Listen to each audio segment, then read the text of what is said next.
Welcome back. We are in Proverbs chapter 12, verse 6 today.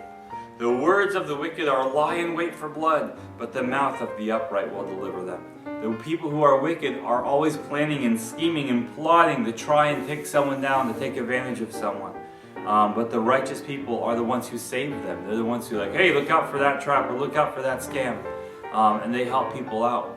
And so be righteous and help deliver people. Don't be wicked and plot and plan how to get somebody else. Verse 7 says, the wicked are overthrown and are no more, but the house of the righteous will stand. So it seems today, if you look around, the wicked are the ones prospering. But in the end, it will not be so. The wicked will fall. They will always fall. I've noticed a trend in movies lately in the last 10, 15, 20 years where they kind of like glorify the bad guy. You'll be rooting for the guy who steals things.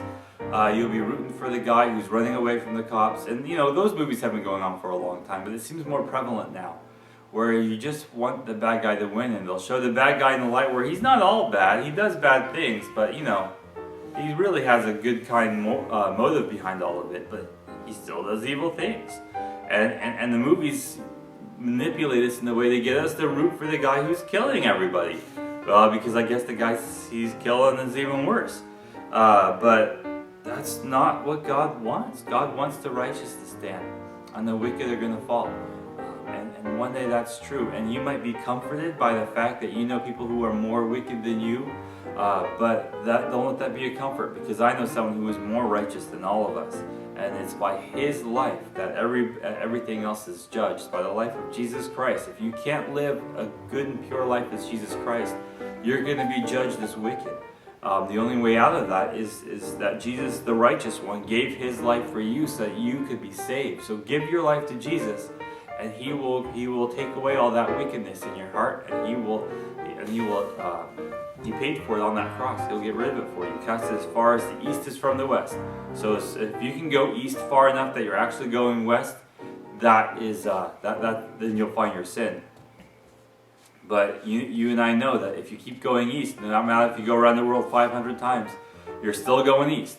You have to turn around to go west. And so you'll never find it, because Jesus takes it all and takes it away. So give your life to him. That is the best thing to do. Give up your wickedness. Righteousness is so far better. Verse 8 says, a man will be condemned according to his wisdom, but he who is of a perverse heart will be despised. So if you are wise, not condemned, commended.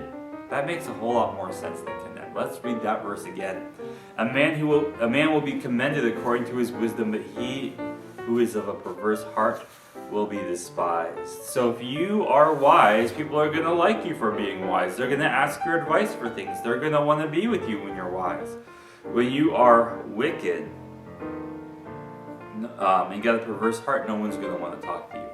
You're just gross. And there are despised hearts and despised people enjoying fellowship with despised people, talking about how much they like each other's perversity.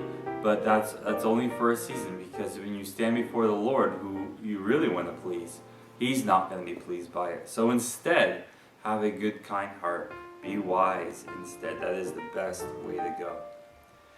It says, verse 9, better is the one who is slighted but has a servant than he who honors himself but lacks bread.